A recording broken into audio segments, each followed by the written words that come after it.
বিসমিল্লাহ বলে ওযু শুরু করলাম। ওই দেখো দেখো পানি নষ্ট করতেছে। এই উযু করতে পারিস না, পানি নষ্ট কেন করস? এইসব পোলা পানির জন্য নামাজও পড়া যায় না, শুধু পানি নষ্ট করে। নামাজ কালাম কিছু পড়তে পারে না, শুধু কেন কে করে। যা বাড়ি যা।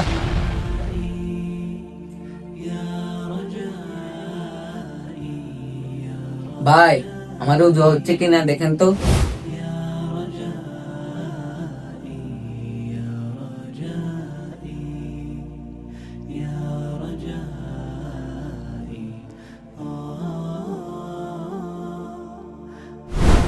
ভাই আমার উযু কি ঠিকঠাক মতো হয়েছে? ভাই আপনি ঠিকঠাক মতো ওযু করে আমাকে এটা শিখিয়ে দিলেন। আচ্ছা ভাই, আপনি এবার সুন্দর করে উযু করে নেন।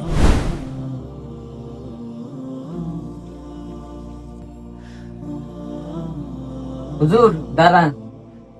আপনার কোনো কথাই যদি কেউ কষ্ট পায়, সে যদি মসজিদে না আসে আর সে নামাজ না পড়লে তার গুণগুলো আপনার গাড়ে চাপবে।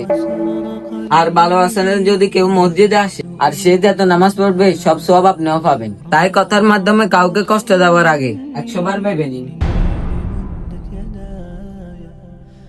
দর্শক বন্ধুরা, এমন কি ঠিক বলেছে? অবশ্যই কমেন্ট করে জানান।